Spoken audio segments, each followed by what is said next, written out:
ሰይፉ ማን ነው ማለት ትልቅ ነገር ነው እንዴ? መልካም ነገር መስራት ጀግንነት ነው። ማድረቅ ደግሞ መሰልጠን ነው። ማጣጣል ደግሞ መረገም ነው።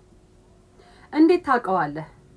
አንተ ከመወለድ በፊት ጀምሮ ባለፉት 29 ዓመታት በሚዲያ ኢንዱስትሪ ላይ ያለምንም እረፍት ከተቸገሩት ጋር እያዘነ ከተደሰቱት ጋር እየሳቀ ካለቀሱት ጋር እያለቀሰ ገንዘብ ማሰባሰቢያ ቢያስፈልግ ሚዲያውን ከፍቶ ከሌሊት ሳይደክም እስከ መታመም የደረሰ ዝናኛ ሚዲያውን ለሰዎች እርዳታ የአየር ሰዓት በነፃ የሰጠ በስራው ምስጋና ሞቀስም የማያስደነግጠው ወሬ ባሉባልታ የማይሰበር ጠንካራ ኢትዮጵያዊ ልብ ውስጥ የሚኖር ብርቱ ሰው ነው። ሰይፉ ማለት የአራዳነት ጥግ የገባው የደግነት ልክ የገባው ሰው ማለት እሱ ነው።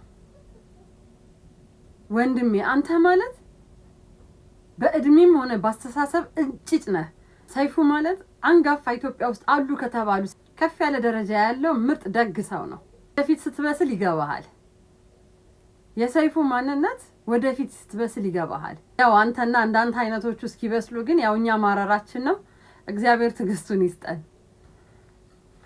ለወደፊት ግን በዚህ በቀለለ አስተሳሰብና በቀለለ ሚዛን ሰውን አትመዝን። እሺ አስተሳሰብ የምትደግፉ ሰዎች እንዳላችሁ እያየሁኝ ነው።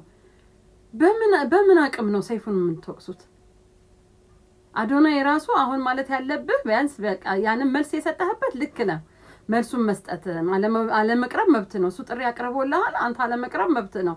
ግን እንደዚህ ደግሞ ሰይፉን የሚናገሩትን ሰዎች ደግሞ ወተህ ድምጽ ብትሰጥ ደስ ይለኛል። በቃ ሰይፉን መናገር አንተም የመናገር አቅሙ የለህም፣ ሌሎቹም የመናገር አቅም የላቸውም።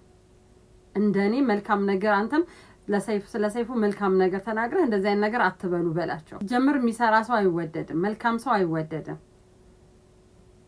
ሰይፉን የሰው ነቀፋ ቢጥለው ኖሮ ዛሬ አልነበረም የሚወድቀው። ብዙ ተነግሮለታል። የሰራቸው መልካም ስራዎች፣ ነቀፋዎች በስራ ዓለም ላይ ግጭት ይኖራል። እነዚያ የተጋጫቸው ሰዎች የሚሉት ስሙን የሚያጠፉት ብዙ አለ። ግን አልወደቀም። ቀጥ ብሎ ነው እየሄደ ያለው። እንደዚህ ታሪክ የሰሩትን ሰዎች ለማወቅ ግዴታ ምን ማድረግ አለብን? ታሪካቸውን እስኪ ወደ ኋላ እናጽና። አንተ ማነህ ብሎ ማለት ቀላል ሊመስል ይችላል። ግን ታሪክ የሰሩ በሱ ሚዲያ ብዙ ሰዎች የዳኑ አሉ። አንዳንዴ የምንናገረውን ብናውቅ ጥሩ ነው። ልቦና ይስጠን።